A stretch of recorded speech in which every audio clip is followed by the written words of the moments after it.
We're in Bullitt Canyon, a deep gorge within Bears Ears National Monument. We've been looking for a sacred place where Native peoples would pay homage to their ancestors. We thought we'd found it, but this tiny window is our first clue that this isn't the Kiva, but something called the Jailhouse. Man, that is so cool. You've got 3 distinct pictographs that you can see very, very vividly from all the way down here that are just painted on the cliffside. So here's what I think we should do. Let's work our way around and see if there's some way that we can climb that ridge up there and get a little bit closer. The fact we're here means we walked past the Kiva about a quarter mile back. That's okay, because this is how Bears Ears should be experienced. They don't make it easy to get to, that's for sure. No, they don't. I think that was probably the point. Shall we? Yeah, let's see if we can get up there. Exploring these ruins is encouraged by the Bureau of Land Management and the Forest Service, as long as you leave everything as you find it. Oh my gosh, look at this. This is amazing. Holy cow. Ooh, check this out. So this right here is that perfect example of the mud and wattle technique that they used to construct a lot of the structures that they have out here in these cliffs. Mud and wattle combines a framework of branches and bark strips covered in a plaster made from mud, clay, animal dung, and plant fibers. And the fact that we're looking at it today means that they did a pretty awesome job on this. Jailhouse Ruin gets its name from the barred window that leads into a small chamber. Look at all these hands. Oh yeah. Wow, oh my gosh.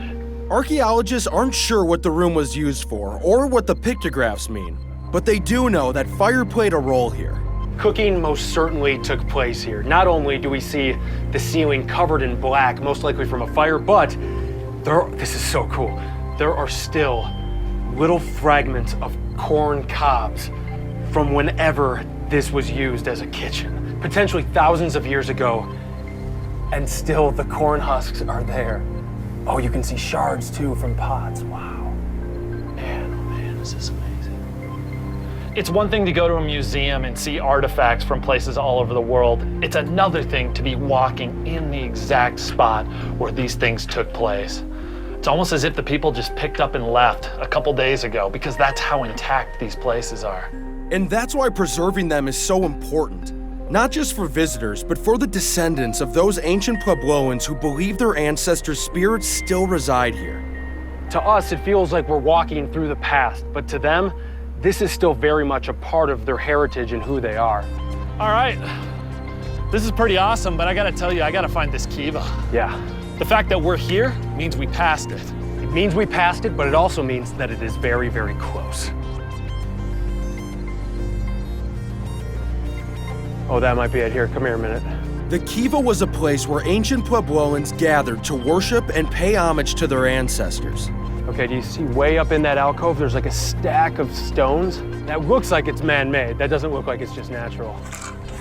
After scrambling up a sandstone cliff, we discover that the underground Kiva is the centerpiece of an ancient village, with several dwellings, countless shards of pottery, and pictographs. Look at all the pictographs that are scattered over this entire wall. That guy almost looks like he's kneeling down or sitting down, and that would be so fitting for this place. This is where they came to practice religious ceremonies and other things. It gives you goosebumps that somebody actually stood right here and put their hand right next to where mine is right now. It's just fascinating. You ready to go in? Yeah, let's do it. Let's take off our bags. Yeah. We're descending into what's called the perfect Kiva, so named for how perfectly preserved it is after countless centuries. Now, when these kivas were built, they started by carving out a circular bowl, so you can see how this thing was dug out originally. You can see on the ceiling all the char marks from the fires that they had down here. And you imagine coming to a ceremony surrounded by family and friends in this tiny little Kiva. You think to yourself that somebody sat right here.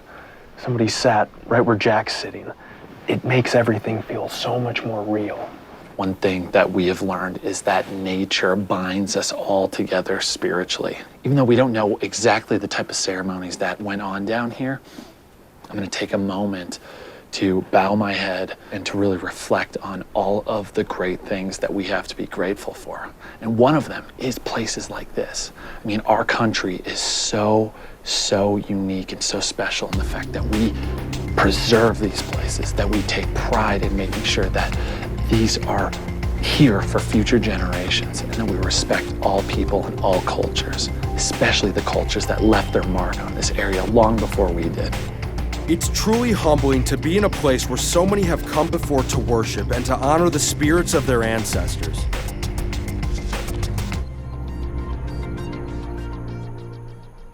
Hey everybody, thanks for watching. Make sure to leave any questions or comments that you have. And please subscribe to the channel. There's a lot more to come.